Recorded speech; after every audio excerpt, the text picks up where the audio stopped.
Good morning, everyone. On behalf of CAR, I would like to welcome you to the Albemarle GIS training session. Your safety is top of mind. Therefore, in case of an emergency today, I want to point out the closest exits to you, to those in this room.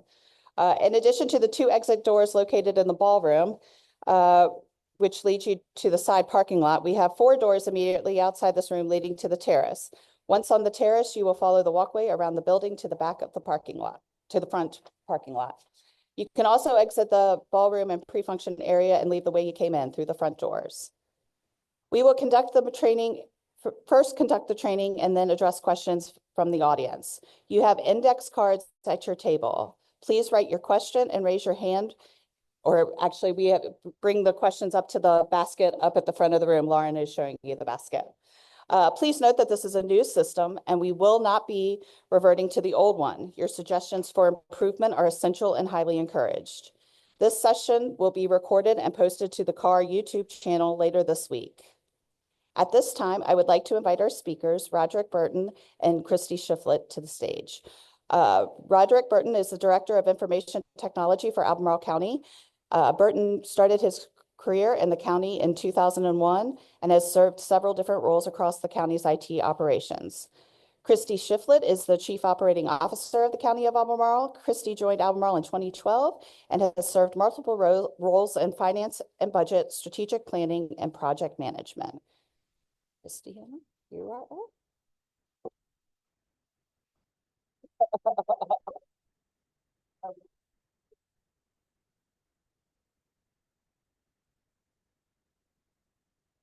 So first of all, I just want to thank you all for this opportunity. As you all know, this has really been a transformational time for one that's been challenging. Okay, thank you. Hello. So thank you all for coming and giving us this opportunity. A lot of the services that we provide, really what we're about is really connecting with the community, delivering services. And so very aware of the impacts and the interest in our GIS application and our GIS tools. So I am enthusiastic and excited to see such a great turnout and a great interest here in this opportunity. Just to kind of give a backdrop before we get into the meat and potatoes of why I know everyone's here, I do want to paint the picture of how we got here, what it is that's landed us in this position. Most of you all know that in June, we went through a cybersecurity incident that has had far-reaching effects. So since that time, there's much work that has been done on county operations and doing what's in the best interest of the organization and the community. And so I know one of the most popular impacts has been that of our GIS program and our GIS solution. We've had quite a bit of conversation, quite a bit of feedback that we've received from some of you all and others as well about opportunities that exist. And so we are enthusiastic as we think about where we are moving forward with GIS in the community, how we deliver services that meet the needs that you all have in the greater Albemarle County community. And then where do we go from here? From a technology standpoint, I'd be remiss if I didn't acknowledge that. You know, we're always looking for how we can do things more efficiently, how we can meet users' needs, how we can do things in a secure manner. So as we think about what we're doing here, a couple of notes to take away is that, as Amanda alluded to, the old system was something that we had to move away from based on what transpired in June, and frankly, for some other reasons to think about how we move forward securely. So think of this really as an investment. If it weren't for this opportunity and some of the investments that Albemarle County's made, we'd be in a position where I'm not quite sure what GIS would look like in the wake of the June events. And so this really has been about the hard work of some staff members with Albemarle County GIS to spin something up with the needs, the community in mind, and then trying to meet those day-to-day operational needs so that we had saved that vacancy, that gap that existed since June, and then start to build from that foundation. So much of what you all are seeing now, what you all are seeing the GIS viewer, really is a first step. There is a lot more that this has been a planned investment for multiple years about how to build on a more modern GIS platform. So when we think about what we're doing here, like I said, this is just the beginning. There's some features and some tools that we're going to review today to help you all, to help familiarize, to help that transition. And then we'll be looking to do some things, gain some feedback about where we go and some other tools that we have in mind that we've seen really have some positive impacts in the community and some of the other localities around the state. So I'm going to get out of the way, but I did want to have the opportunity to really paint the picture. Thank you all for your patience. Thank you all for your acknowledgement and your partnership. Really looking forward to this event. So I'm going to call in our GIS manager that leads our fantastic GIS team, Paul Rittenhouse. Paul's well-versed in GIS, done some outstanding work in the academic side and both local government side. And so Paul's going to walk you through kind of the meat and potatoes of this demonstration, this training. Though we have a couple of GIS team members as well, Mark Williams and Blake Baines, that are going to help you. So if you run into problems, there are going to be folks that are here to help you. We want this to be a rich and a really interactive opportunity. And so with that, I will turn it over to Paul, as I think he's going to take us through quite an exercise. Paul, yours.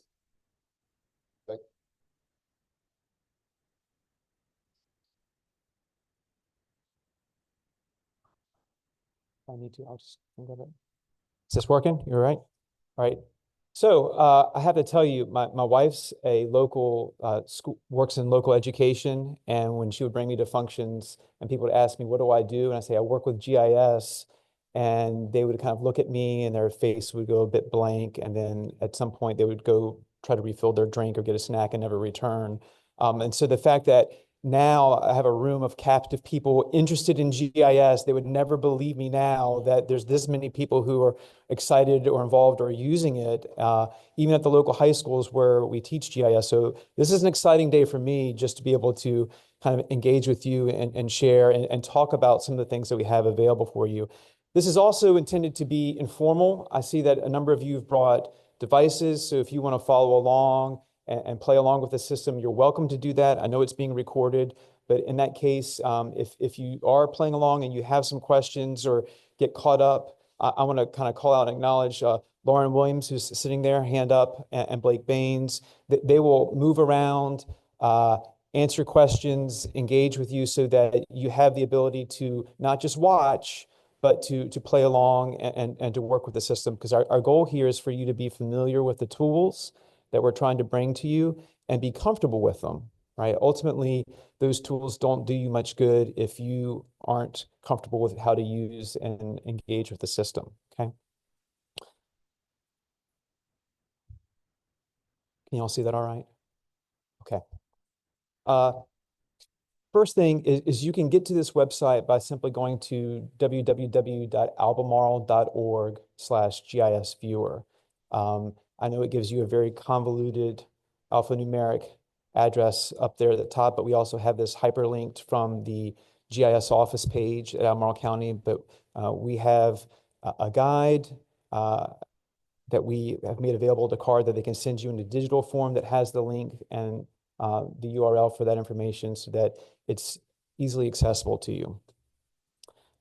What we've done is when you log into the system, one of the nice features that we have here is that we are constantly looking to update, provide new features, refine the system that's based on our own internal work, interactions with you, other community partners. And so as that happens, rather than wait for a regular 1 to 2 week or 4 month cadence to give these updates, we have the flexibility to push out updates when they're ready. And so when that happens, we'll try to give you this little splash box to alert you that there's some other features that are available for you to test, to use, that we just don't slide them under the door and have them be quiet. We've tried to take a lot of the tools and make them available, but not have you be overwhelmed with information. I joke that it's kind of like going to the Cheesecake Factory restaurant, right? If you've ever been there and you check out the menu, it's 42 pages long, all right? And when I go, they come back and say, are you ready to do your order? And I'm like, I'm still trying to find the iced tea, right? How are we going to do this? And so we don't want to give you a whole lot of tools that then you are overwhelmed by the information. So we will try to alert for about a week that if something does get introduced to the system, to give you that indication here, and then at some point that will go away and those tools will be embedded in the system. I do want to point out, though, if you do have questions about the system, you can email gisviewer@albemarle.org.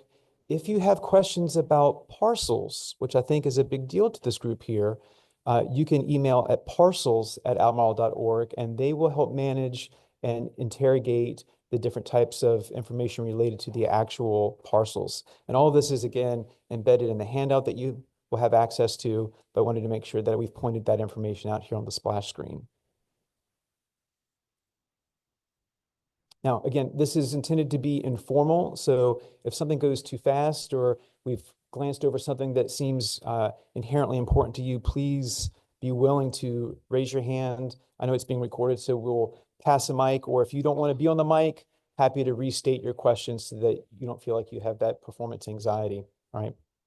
So this interface has three major components. We have what we refer to a search panel here on the side that has both a search bar and a legend to tell you what's on the map.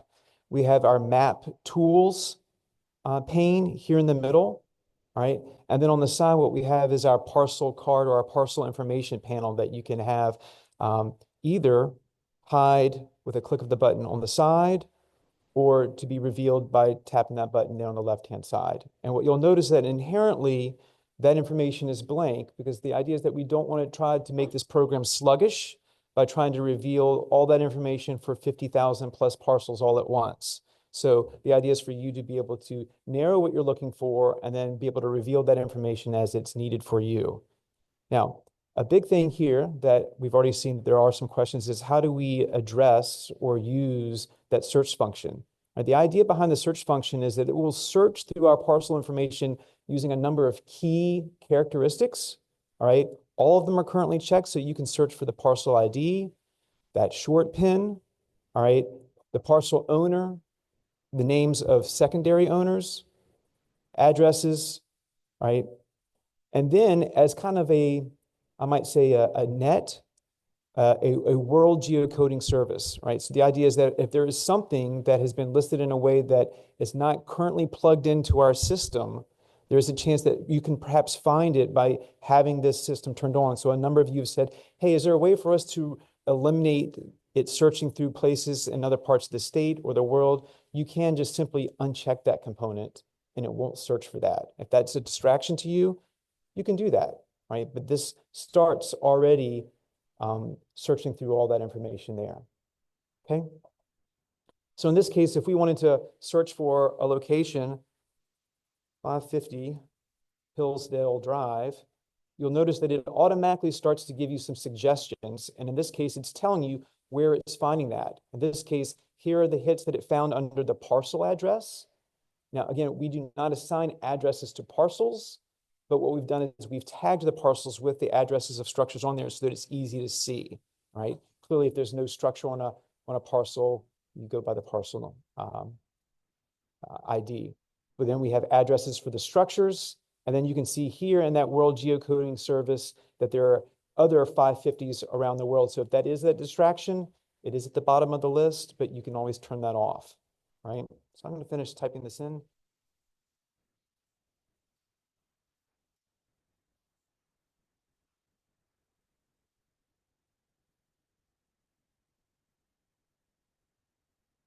And then once I click on the item, it should automatically zoom and select that parcel of interest, okay?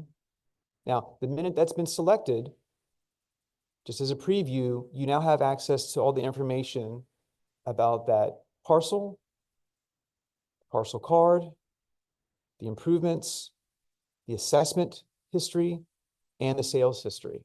Right, all of that is available, and we'll dive into that a little bit more later. That immediately becomes available for any parcel that has been selected. And we have a number of ways to select those things beyond just the search. That's the first major component. Right, so we can search by address. We can search by pins or short pins. So let's go in here. And you'll notice that once I start typing in pin IDs, it immediately starts providing options for you.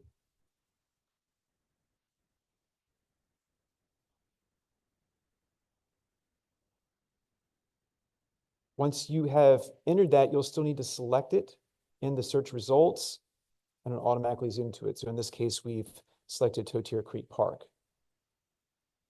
You'll notice that some things may not reveal, there's no parcel card for that park. That won't be there. We have general parcel information, but there not be a parcel card. So again, that'll show up as empty, that information's not available. You can search by name.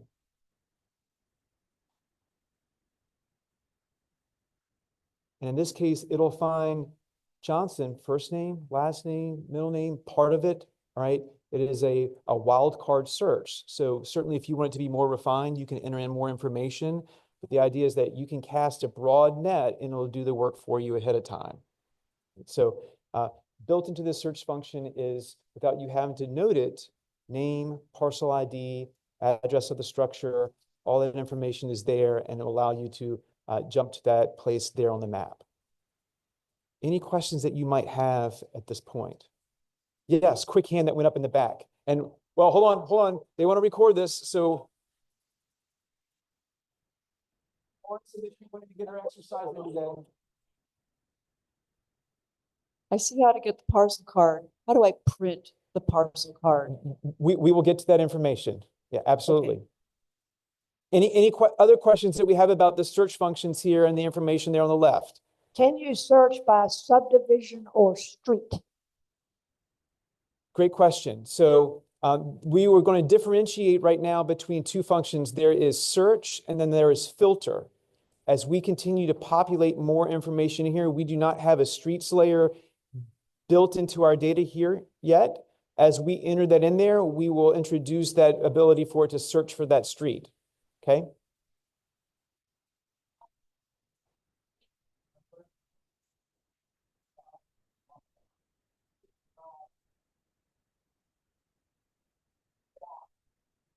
Well, if you're not on the internet, yes. Okay. So this is why we have our trusty members of the GIS office staff that can go through and troubleshoot that. But two things to pick up on is, as you type that in, you must hit enter. It'll give you suggestions. So if I start typing in,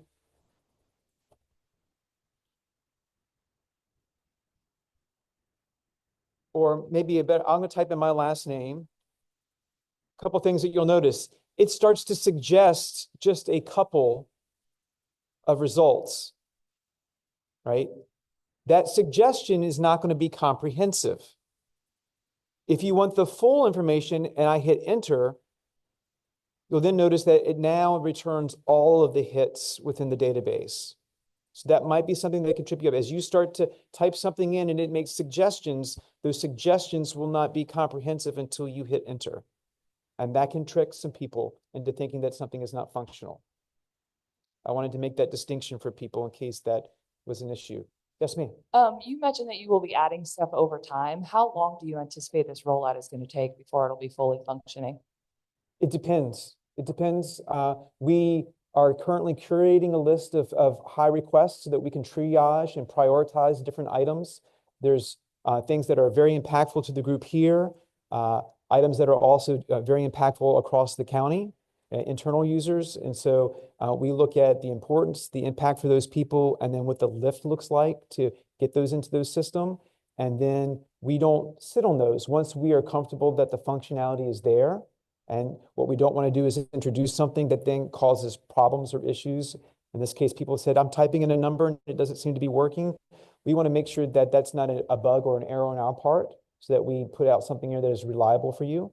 So we are doing this on a weekly basis and happy to share what some of the things that we have prioritized. We have certain data sets that we want to get into the system as fast as possible.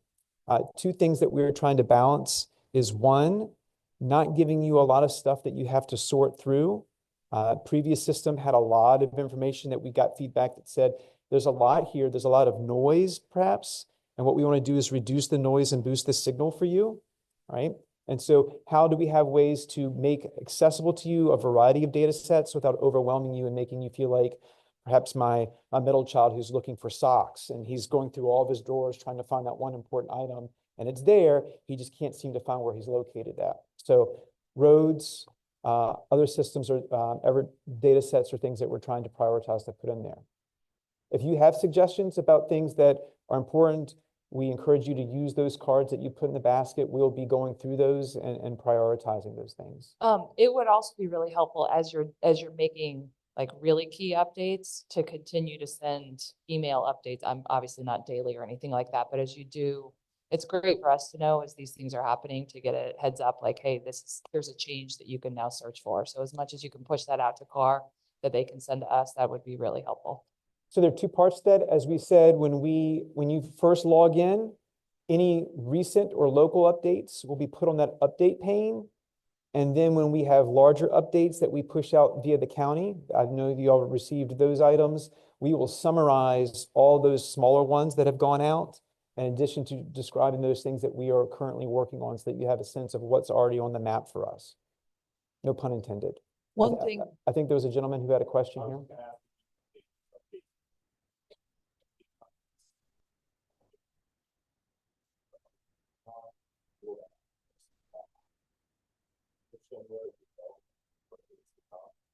Yeah, so when we send out our updates and say, hey, here's what we've unleashed, I'm going to pick a month, in the past month, this is what we've done recently, and these are the items that we're working on for our next major update.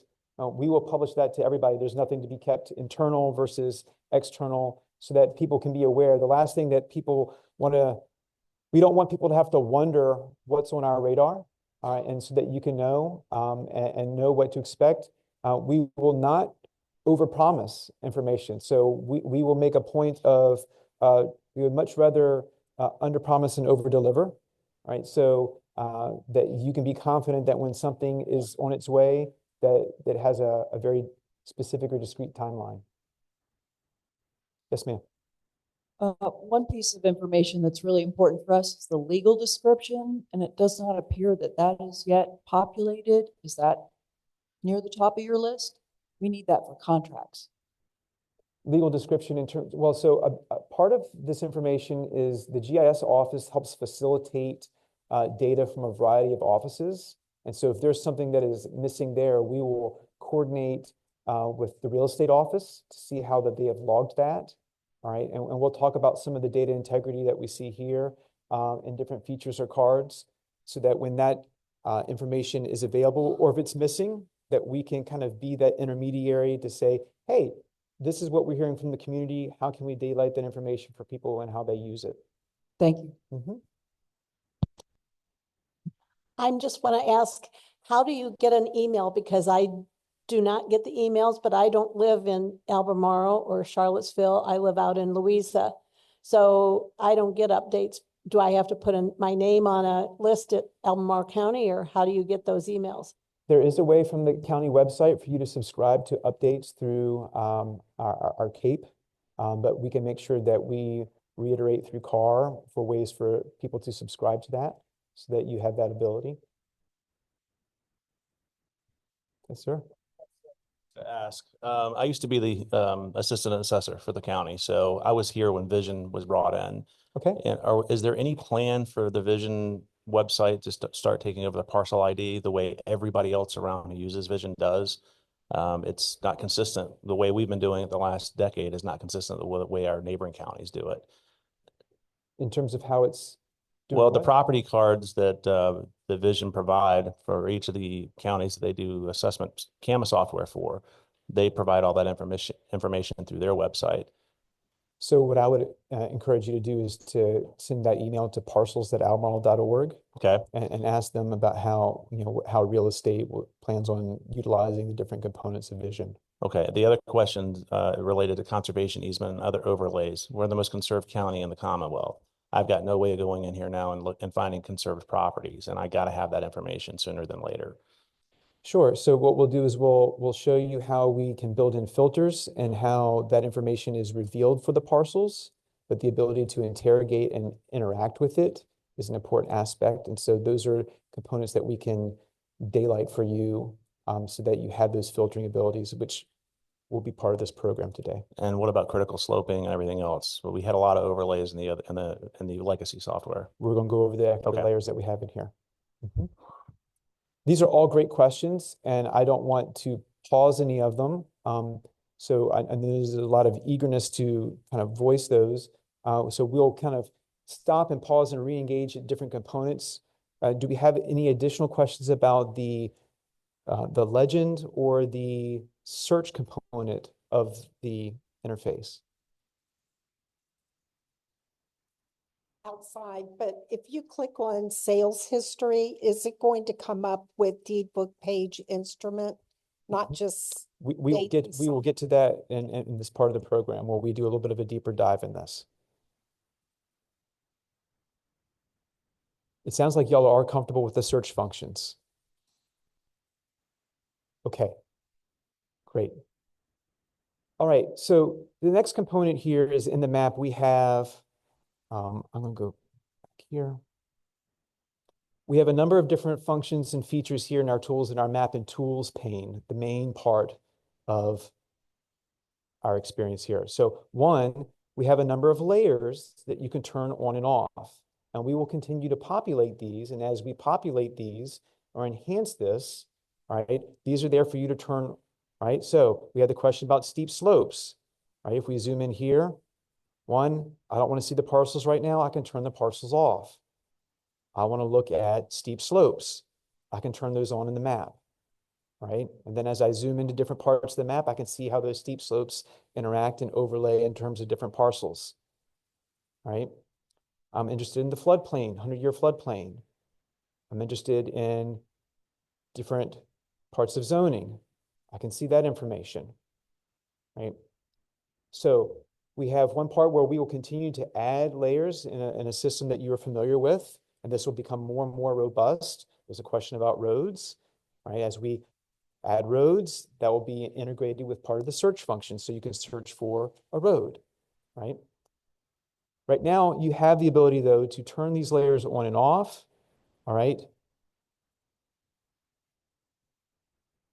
Collapse this, simplify. You can make your map as messy or as clean as you would like, and you're not changing it for anybody else. So you reload the browser, it will default back to just showing parcels, buildings, and addresses based on scale-dependent components. Now, I'm going to pause here. Are there questions related to the layers function? Okay, there was a hand up in the top, in the back corner. Thank you all for my mic runners. The floodplains, does that map reflect the FEMA floodplains? Do we need to just go to both, or can we just use this one? The question is does this refer to the FEMA floodplains? Yeah. If this system, I will check with the county engineer. I know that the county engineer uses both these floodplain information and goes to the FEMA site. But we will make a point of attributing the data so that you know where the source is. I don't know if that answers your question. So for insurance purposes, we need to know if it's in a floodplain, and we use the FEMA map. Okay. That is the most up to date. Okay. Could you check if that is the same map, the most current information, or what is this? Is it relevant? Yeah, I know, but can you connect it to the FEMA floodplain? We will look into the ability for people to add outside information, but we are very, very careful and specific to not channel information into this map or system that we are not directly responsible for maintaining and curating. So if there's a different site that you want to be able to use, there are the ability for you to take the parcel information and to integrate it into other online applications. Other questions about layers? Can you show where you can do that for just like one specific parcel? Pardon? Can you do what you just did? You were doing it as the whole county. Can you just narrow down a random parcel and show where you click in the Sure. zoning and the floodplain and? Yeah, so again, we can go back in and search for a different place. Let's go here to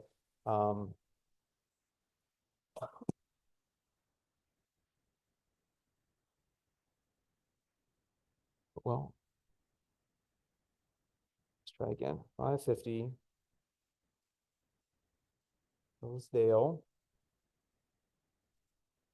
So the search function still works the same way that it did before, right? As we zoom into a particular area, it'll display that information at a variety of scales. In fact, I would suggest that you navigate to the parcels that you're interested in and then spend your time turning layers on and off. So it's not trying to draw it all across the county that might interfere with the performance that you're looking at. Good question. Other questions about layers? I was wondering how to find topo or elevation, what you had before. That is a layer that we are working to get into the system. Just, so you've got the 7 round icons at the top. As you do further updates, are they going to be in one of those 7, or do you have more than 7 if you get fully updated? It really depends, right? So some of our tools will be enhancements of some of our current tools and features. Others will be new additional tools. And so we'll show you some examples of both. One where if you're trying to do some search for proximity, that might be a new tool or icon at the top. If you're trying to filter the data in a different way, that might be a new enhancement within the filter tool. So it could happen either way. And rather than sneak that in and have people wonder, that's why we'll continue to update that information when you first land on the web page, that you'll see that update and say, hey, here's something that we've added.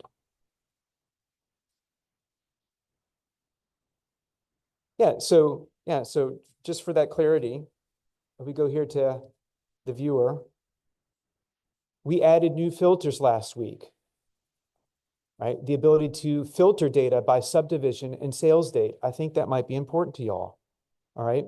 So rather than put that in there and have somebody not know that they existed, we described that, hey, these items are here. This is where you would go to find it. And we try to alert you that there's something new in terms of the platform. So to answer your question, if it's part of a tool, we'll identify it here. If it's a new tool, we'll also point that out to users. Other layers questions? Okay. I'm going to go back and kind of clear the slate. Think of it like an Etch-a-Sketch, and we want to shake it so that we have something that is a bit more. Okay. We have base maps, all right?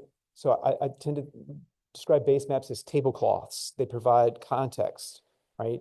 We previously had a base map that had a lot of information embedded in it, all right? Points of interest, road names, right? We're working on getting that into this system, right? Right now, we do have the most recent version of aerial photography in the map.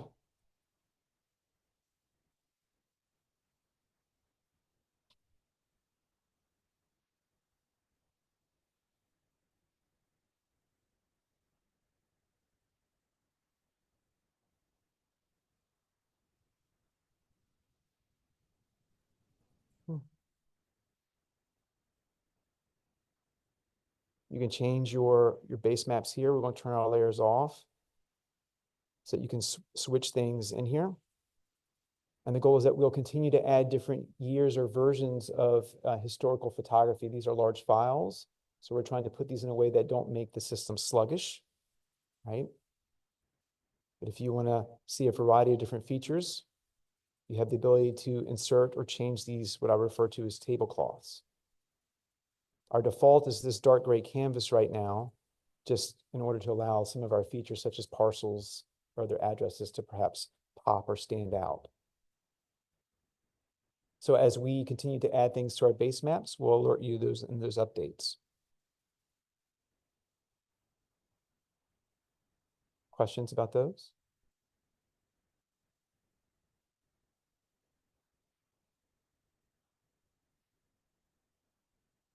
I don't believe so. The topo lines would be an actual layer, right? And those are heavy. And so we're wanting to make sure that we roll those out in a way that it doesn't crush the experience for people. So as you imagine being at a county level and adding in 4-foot contours countywide, that suddenly the system becomes unresponsive, but we don't want users to have to guess what quad they're in order to add the correct one. So finding a way to information chunk that so that people can casually be comfortable with the information, but not have to have a very intimate knowledge of what file they need to add. That's the experience we're wanting to provide. but they should show up in the map layers. Okay, now select. I think a function that is going to be interesting to you all. I know we saw earlier a preview of some of the questions is the ability to select more than one parcel. All right, so let's go back to Hillsdale Drive. We'll have this memorized before the end of the day.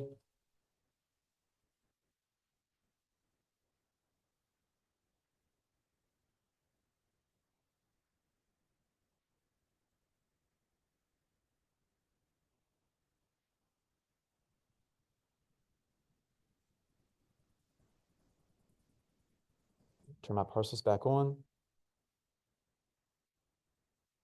All right, so I've decided that there's a couple of parcels that I am interested in. If I go here to the select tool, there are a number of ways that you can select. You can select it by drawing a rectangle, lasso, circle, a line, a simple point. It's up to you, right? In this case, I'm just going to choose a line, and wherever I draw that line, it's going to select those parcels. The key here is that once I select my method, I still have to activate the tool. Now I'll point that out to people. Selecting it gives you the check mark, but unless that tool is blue, that tool has not been activated. Once it's activated, I can draw a line and decide that I want to select all these parcels. And now it's selected those parcels. And as a preview, once all those parcels have been selected, all of them now are in that queue for the parcel card, improvements, assessment, and sales histories. You'll notice, it tells me here I've got 17 parcels selected, and I've got multiple kind of cards of information available. Yes, ma'am.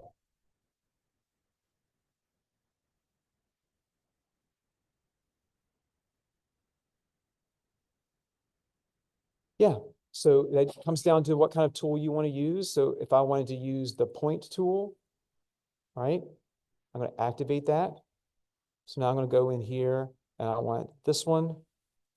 I'm going to hold my shift key in. I'm going to select that one, right? So I can now jump around, and while I hold my shift key in, all right, it's keeping track of the multiple different items that I'm wanting to select. Does that answer your question?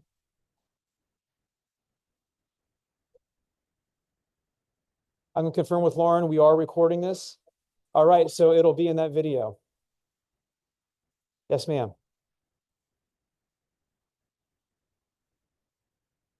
Can you show us how we would print or download the property cards for all 17 of however many, 7 of those together? I will, but not yet. All right.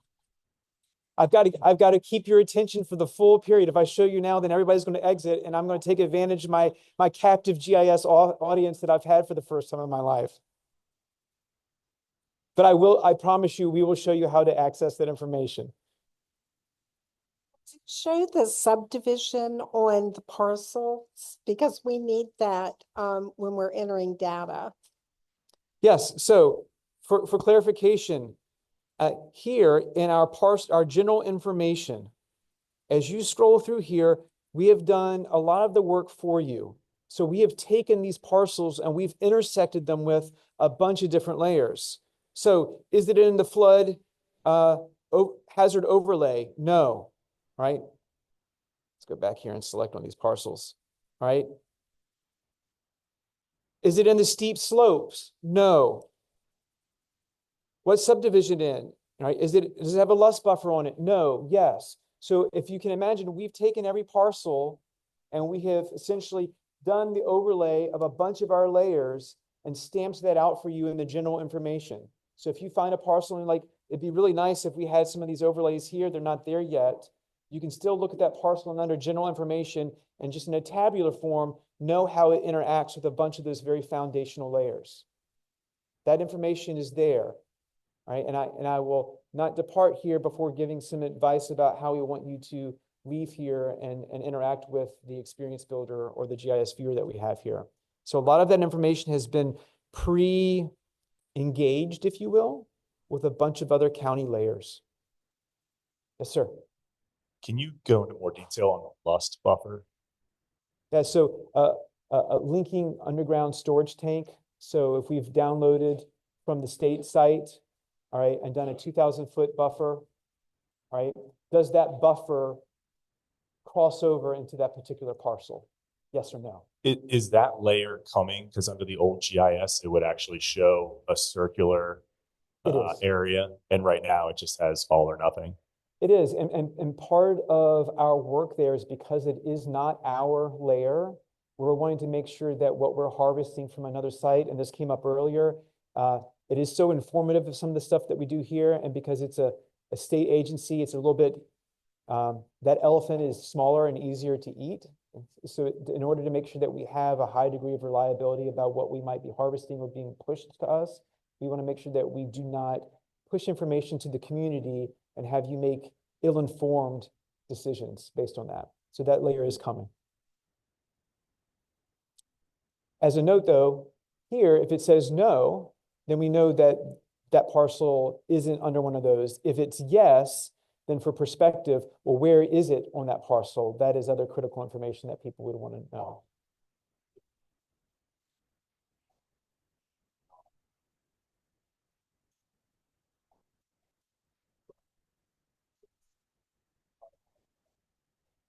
Correct. Other questions about selections? One thing that I would say is there are a bunch of different methods that you can use, and you can control what things that you're wanting to select. Right now, most of them are going to be the parcels that you're trying to identify or grab, right? But this will give you the count that have been selected.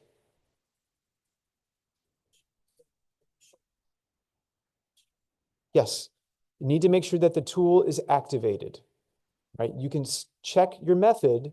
So in this case, I have selected the rectangle method, but if I go through here, nothing's going to happen because I haven't actually turned the tool on. Now I can draw a square, and it's going to highlight those that were in the rectangle. Yes, sir. Is there a way to adjust the size of that select box? Because it's great on a big screen, but when I do it on my computer, it's taking up like 50% of the active map. But if I do that, can I still select within the I can minimize. So I've selected the tool. I've then minimized it. I can go about my business. I'm going to select that one there. All right. And then I can maximize it. I can also move where this window is. One of the reasons that we made this parcel information tool collapsible is so that you can increase your, no pun intended, real estate of the map. Tough crowd. Any other questions about the select tool?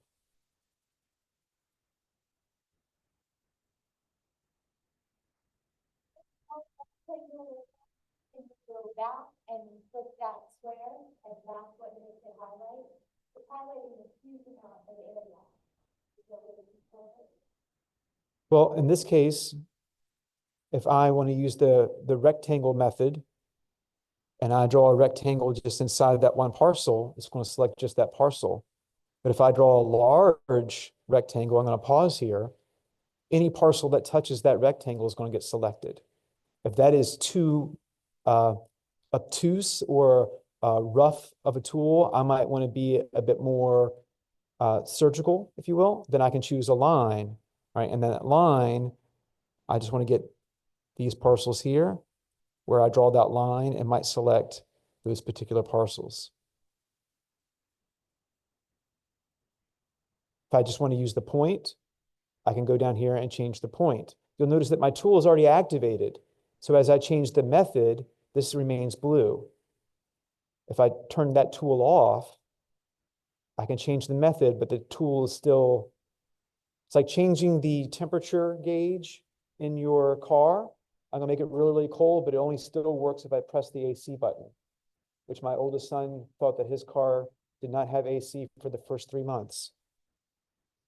Until one of his friends said, well, you should press this button right here. So if my son can help you out when he's not here to defend himself, I'm glad to relay that story. Yes, ma'am, in the back. Microphone is coming to you.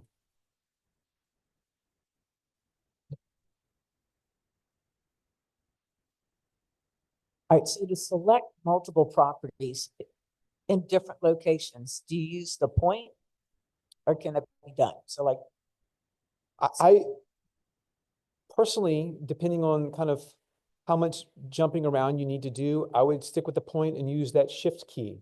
All right, so here I'm going to clear my selection and I'm going to change my tool to the point. And while I'm holding my shift key in,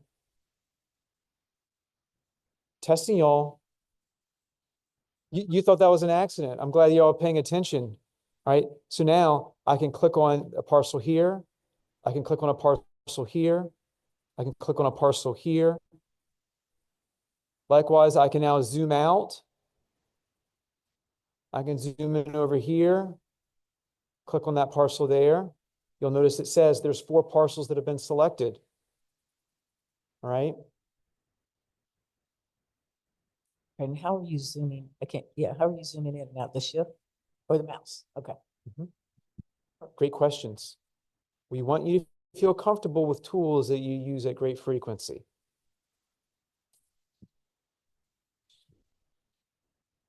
All right. I don't want to run out of time because I've promised that we're going to talk about printing parcel cards out for people. And I want her to believe that I'm not putting that off so that we can then exit stage right. All right. So I'm going to go to my select tool and clear all. And I'm going to zoom back out here to the main map. And let's talk about the filter tool. The filter tool is not the same as select, but it acts in a very similar manner. It essentially puts an invisibility cloak, if you will, on some of the parcels based on how you want to look at certain parcels based on different features and attributes. And we can continue to enhance this filter tool as time moves along. Our notice talked about adding the filter by sales date or subdivision, right? So in this case, I want to filter by schools that are all in the following Brownsville district, right? A couple things to point out. We have a number of tools. I've expanded this tool. This tool has several different options, but once I've chosen it, I'm going to now turn that filter on with the toggle button. And when I do that, it now just draws those parcels that are in the Brownsville Elementary School District. Y'all are really interested in subdivisions. So let's do that. I'm going to go to subdivisions. I don't know what the name is. Now, I want to be clear. These subdivisions are based on how the subdivision was entered in on the plat when it was recorded at the courthouse. I'm going to pause there for dramatic effect. You know where I'm going with this. All right. In real estate, I'm not throwing anybody under the bus here, but if that did not get entered in, somebody's going to say, well, but we know it's in that subdivision. And I believe you wholeheartedly, but real estate will only enter that information as it comes through on that legal plat when it got put in. So tuck that away. All right. Now, there can be internal efforts to refine that data. We are happy to help try to get people to have that on their desk, right? But that's not part of the current task of what the GIS office is trying to accomplish. I don't know what the name of that subdivision is. Well, you do have a search function. So let's look for Belvedere. I've now found the Belvedere subdivision. Why isn't it showing up? What do I need to do? Y'all are a great crowd. You do. So now I'm going to toggle that on. It's now navigated to the Belvedere subdivision. But wait, Paul, I need card information about all those things. Luckily, I have a select tool. So now that I have that select tool, I'm going to go here, rectangle, and I'm going to draw a big rectangle on all those parcels that I just filtered out. And now it's going to highlight all of the Belvedere parcels. All 397 of them that had that entered in on the plat when it was recorded. Now I want to caution you, right? There are some divisions that are large. You want to highlight large amounts of parcels, then be willing to see how well the system can run or how fast your internet connection is, right? But you can filter so you can get a subset of parcels based on a variety of information. Can you use more than one filter? What do you think? Yes, these are combined. So I want to know that it's in this magisterial district and in this elementary school district. It'll do both, right?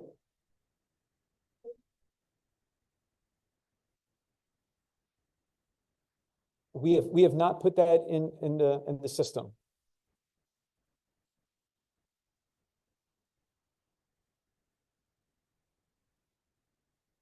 I went to my select tool. So after I filtered, so in this case, I've cleared it. You'll notice I clear my selection and it's thinking it's got 397 to clear. My filter is just for those parcels in Albemarle County whose subdivision has been listed as Belvedere. But if I wanted to interact with them, I chose to then go to my select tool, select them, and this will tell me, well, you just selected 397 parcels. Now, likewise, if I go to my view parcel card information, look, it says, hey, there's 397 records of cards. Enjoy.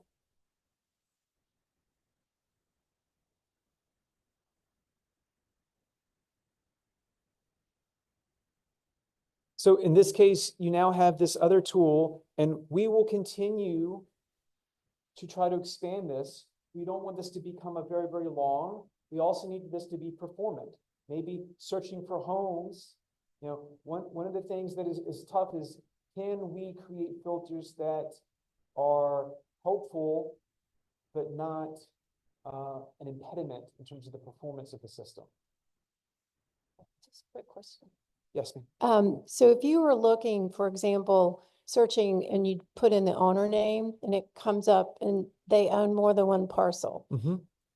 But if you go down and say view parcel information, you can only view one at a time instead of showing all three or whatever they own. If you select all three, then all three will be in the general information. How do you select all more than one? I was just doing it back and forth trying to, do you have to hold the select down or shift? Shift key. Yeah. Okay. Yes, ma'am.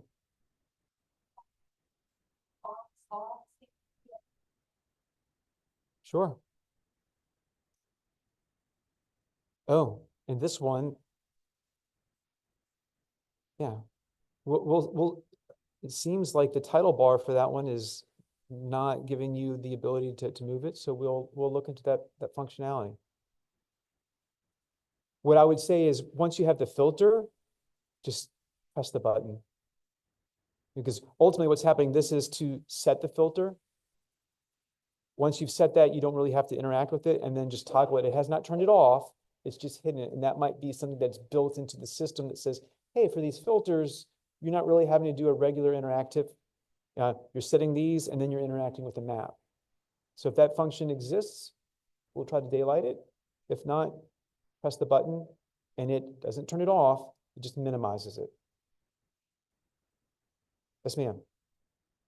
To the right and then to the next one. My right. Thank you. Is there a way to export the results for the whole subdivision? Yes. And that will be part of our conversation with exporting parcel cards, right? That'll be the grand finale of our fireworks show.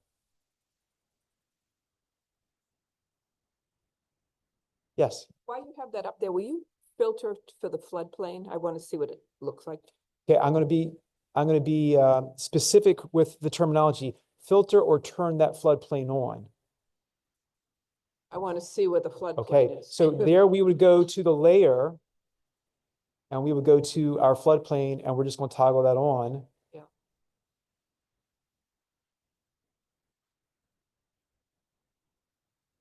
So we can use a variety of these different tools at once.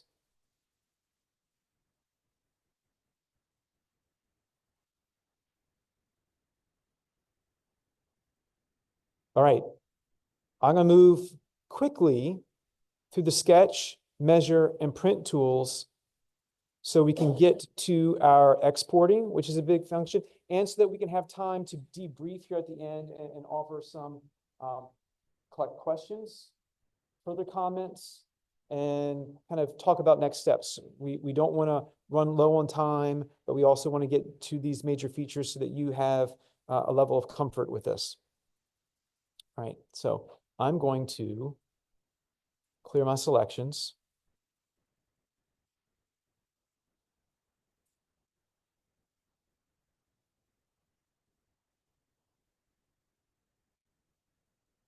I'm going to turn, I will warn you to remember that you have filters on. That's a great way to turn it into a 2 Excedrin day, is to forget that you filtered some parcels and then wonder why things aren't showing up. Okay. So I'm going to go back and I'm going to search for another locality here.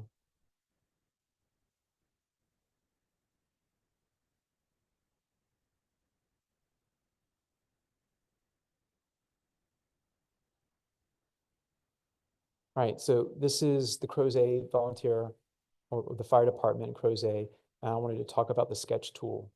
Right, you can draw on the map. You can draw lines with different colors. You can draw areas with different colors. And then you also have the ability to draw squares, circles, freehand for those of you who want to test your dexterity with a mouse, right? And you can enter in text too. So in this case, we know that they had a 4th of July 5K, and parking and traffic flow was going to be a certain issue, so they wanted to be able to draw a map. I could draw the map with a variety of different base layers in here. I'm just going to keep the dark gray canvas in here for clarity. Right, so I'm going to turn my draw tool on, and I want to draw in, we want traffic flowing here. Right, now I want to maybe draw in a arrow.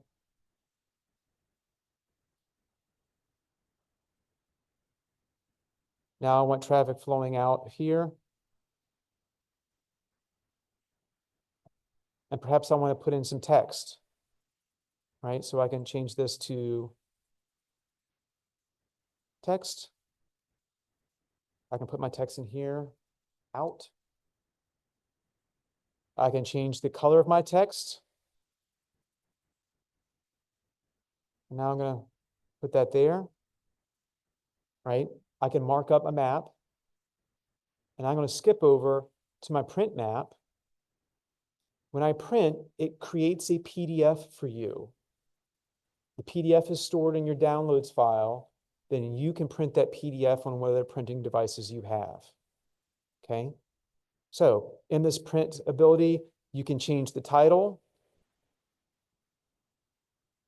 You can put in an author, copyright. You can decide whether you want to include or not include a legend, whether you want to include a north arrow or not. You can choose the scale bar unit. I will tell you, it will always print imperial and metric. What you're doing though is you're more or less changing the scale. So if you want it in feet, all right, but if I choose miles or kilometers, it's still going to put both. And then if I hit print, it's going to give me that result in the results tab. Think of this like a cooking show. You didn't want to wait for this to bake in the oven, so we've already got this done for you. All right. Here in our results tab, all right, notice if I print it, it shows up there as that item, and then I've got a PDF with that information already in. I can then print that to whatever device that I want. So you have the ability to mark up the map. This is only printing the map, right? You've got information about parcel cards and information. We're going to talk about exporting that to a sheet, and then you can print your sheet, right? And that'll be part of our discussions about enhancing that experience for you. But when you print, you're printing the map. Parcel card and information, you export to a sheet.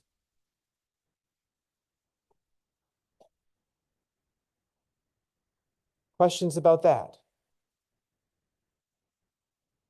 I've rendered you speechless. This is great.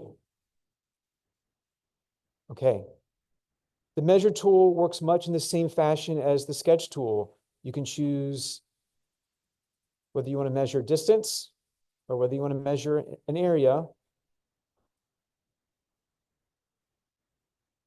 You can choose your unit.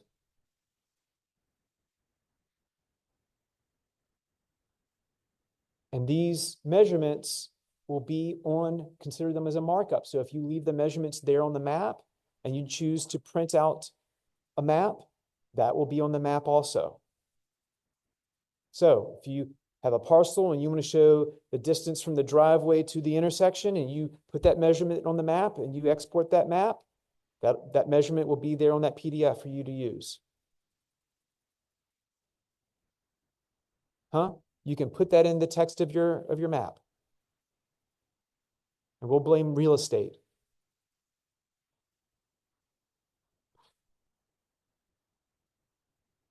Now, the question was at the beginning, right? As this becomes more expansive and comprehensive, will we be adding more tools across the top, or will we be enhancing parts of the tools? And the answer is yes, right? Now, at some point, it might be a bit busy for us to have this long list of tools all the way across the top. So, that might be where all of a sudden the interface changes, where the functionality is still there, but the way it presents itself is different so that you aren't overwhelmed by the volume of widgets, if you will, on the surface of the website. And if that happens, what would we do? We'd send you an update. We'd alert you to that. Okay. Any other questions about these tools here at the top? All right, well, we're done. Thank you all for coming. I'm joking. All right, so let's talk about how we get to that other parcel information. All right. I'm going to go here to the sketch, and because I don't want this information on there, I'm going to clear that out.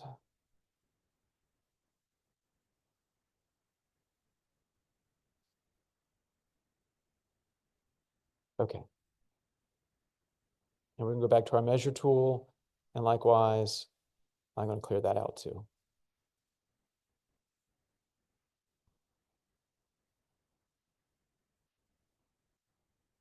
And let's go back to Hillsdale.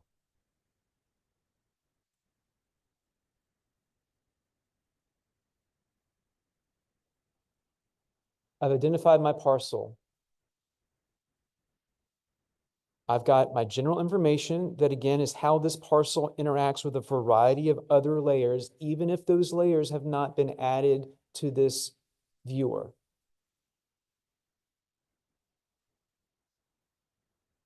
Is it in a conservation easement? No. Open space use agreement? No. Right? Those layers aren't available for us to draw here currently, but we've tried to provide some information here based for that parcel. Parcel card. There's the information there. Improvements. Assessment history.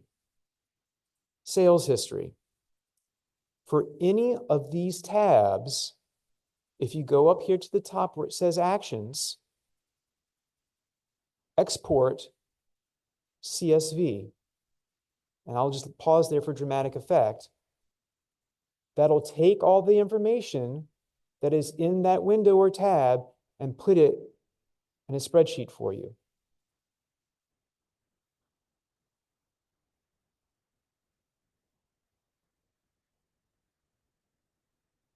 If you have 4, yes. Yes. Okay.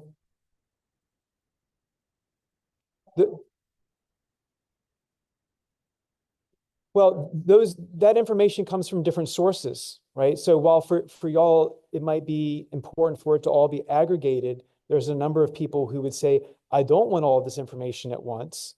I just need sales information, and now I have to disentangle it. And so what we've tried to do is information chunk it in such a way so that you can keep it separate and then combine it if you will.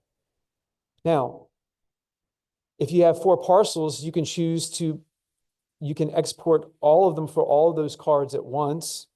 I just have one selected here.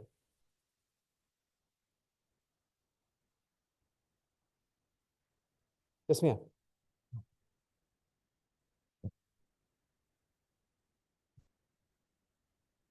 Okay. We will connect with real estate to find out how that information is being handled and revealed, if you will.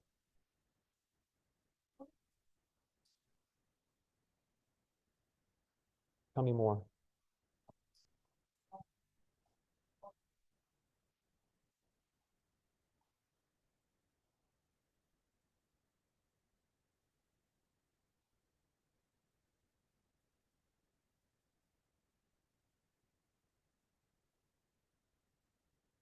Yeah, it's there. Yes, ma'am. So right now, we have to print all this separately. Before, we always had the option to print it all separately. And then there was another thing that we could check that would print all those things together. Do you have, in the future, are you planning to make it so that we can automatically aggregate the general information cards? We would love to provide that type of functionality, all right, so that we do have the choice. It is cumbersome, and I don't intend to come off as dismissive of that. What we're trying to do is build in those options at the same time as Roderick Burton suggested that, or explained, as we have to bring the system back. Our big push and rush was to provide core functionality to y'all and to everybody as fast as possible, right? So you'll notice that in the previous iteration of this, a lot of the parcel information was absent, yes. And so trying to get that back into a way so that you have access to it was our first priority. And then giving you the enhanced user experience is the next portion of our mission, if you will, is to find ways to not have to export it, but to maybe have a more formal parcel card that might come from Vision, right? Those are things that we want to investigate. But as we mentioned earlier, we don't want to make those promises.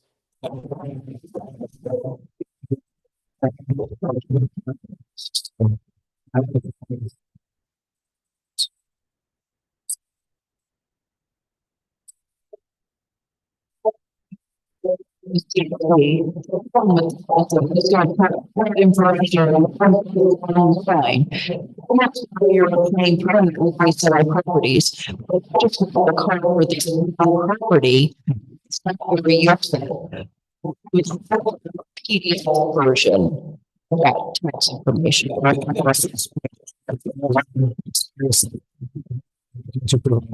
you.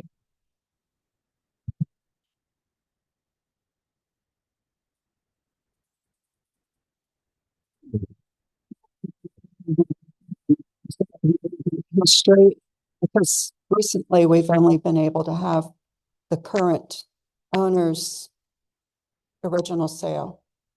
Well, for this sales history, this goes back to 1996. I'm sorry, this is assessment. Let's go here. This one is going back to 98 for this particular parcel.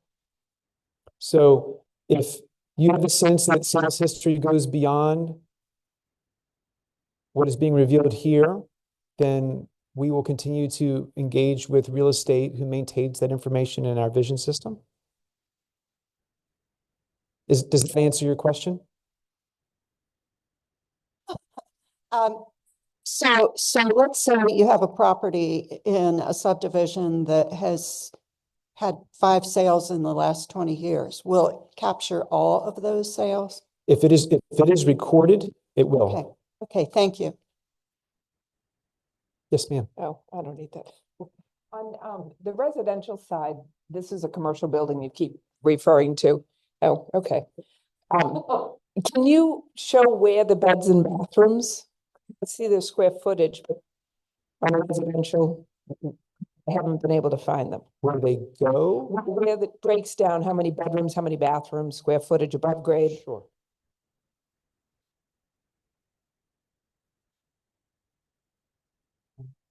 I can't even spell my own name right.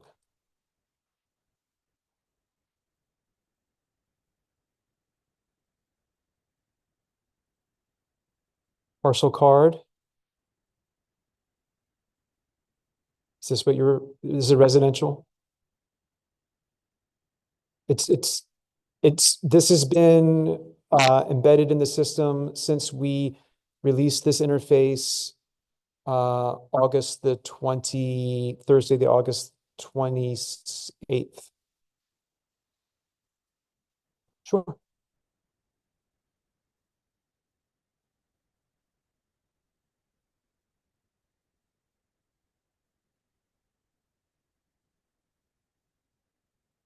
I don't know because this one doesn't have a garage. I would check with real estate and how they sometimes basement and garage gets aggregated. And so I will check on that differentiation.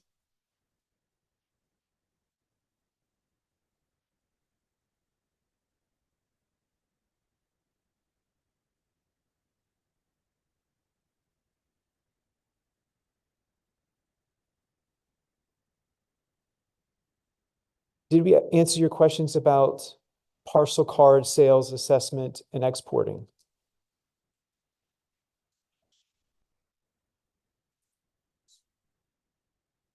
I'm going to offer a suggestion that you guys look at our counties that are around us and what they're providing on their parcel cards, because we don't have all of the information that some of the other counties do have. And if we could get something that would work where we could actually get it all in one spot, it would be great. Okay.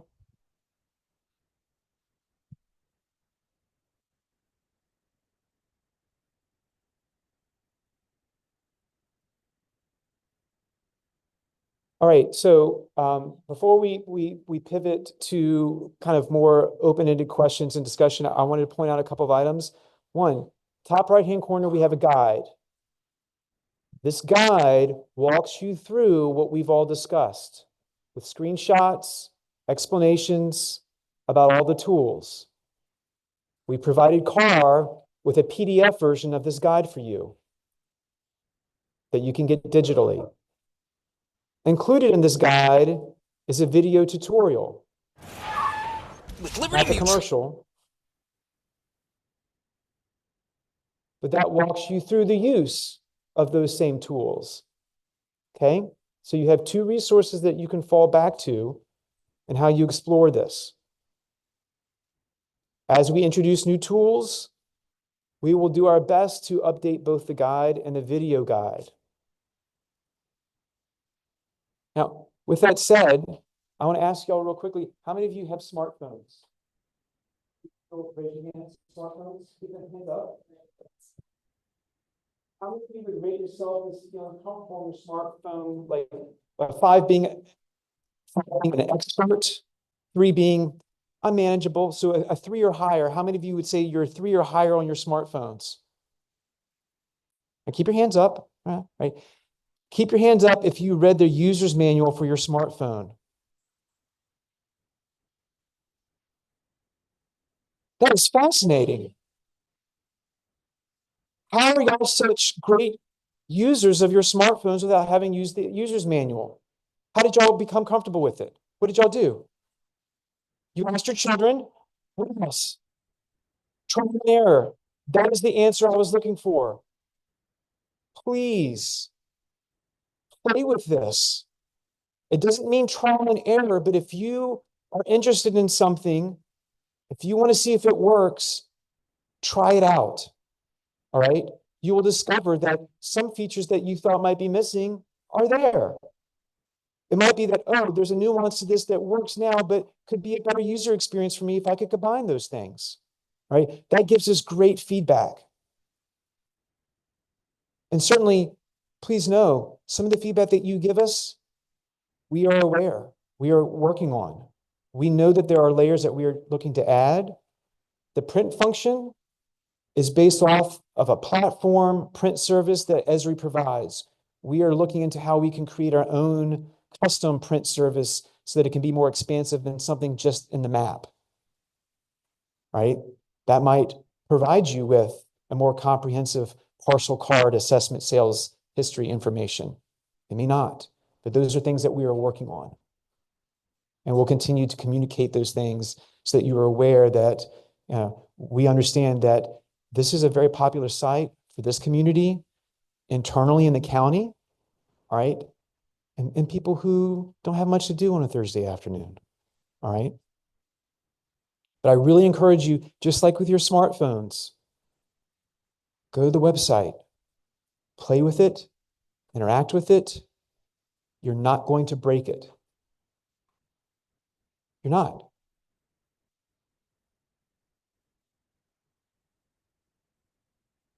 You can overload servers, but you're not going to break the tool. And the more you work with it and the better you become with it, the more it can serve you. Yes, ma'am. So one piece of functionality I would love to see, the panel on the right, you see there's little arrows, you can collapse that out of the way. I would love to see that left panel be able to collapse, because once you pick your address, you don't need to interact with that either. And it just feels like the frame for the map is too small. We understand. We intentionally left that out there because we found that initially people don't know where tools are, and the search function and the legend function is important. So we have options of making the legend be part of the layers that you turn on and off. But until people are comfortable with it, we know that in some of our testing, when we didn't have it there, people were screaming, well, where do I search? Where's my legend? And so we want to daylight that and let people be comfortable with it, know that it's there, and then have the ability to tuck it away now that they're comfortable with the interface. So that is why it is prominent and permanent now. But we understand that being able to give you more real estate for the map function was a desirable one.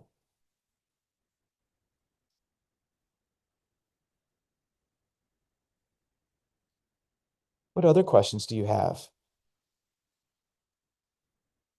If you are afraid of the mic, I encourage you to put it on one of the cards that will go into the basket.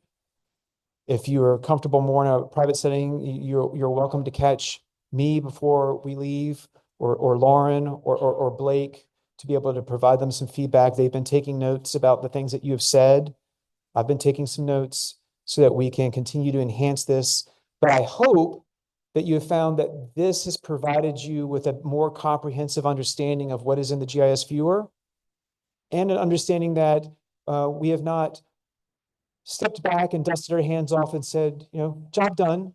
There's no more functionality, more purpose that you need out of it, more user friendliness, and that's what we continue to work on. Anything that Cara would like to say?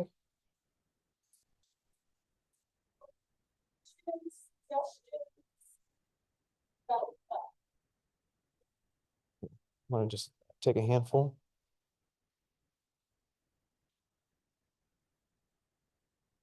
So the questions are just records of what we have done before in terms of adding other layers and being able to search those layers, such as roads, legal descriptions. So this is just a good record to make sure that it wasn't dropped into or missed in our notes. Conservation easements and other things that take place on parcels. So again, in lieu of those layers being added to the maps, know that if you go to the general information tab, it will tell you how that parcel interacts with a large number of those layers. So if a layer that you need is absent presently, know that there's a very strong chance that we've already done the work for you and let you know if it interacts with that layer.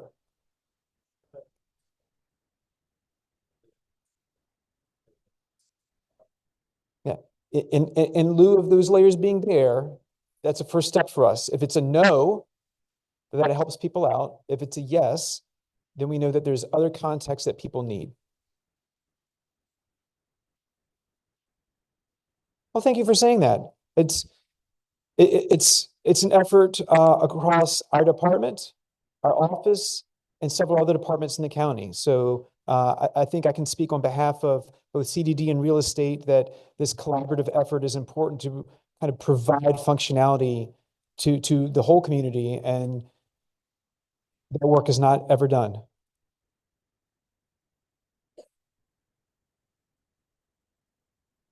I am not seeing anything here in these cards yet that have not been brought up. So if there's not anything else, I'm going to pass the mic back to Carr or to any other members of the county.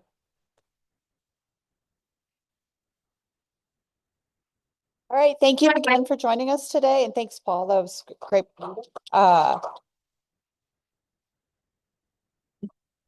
As always, please check the CAR Education and Events calendar for upcoming education events and programs. And I hope you have a great rest of your day.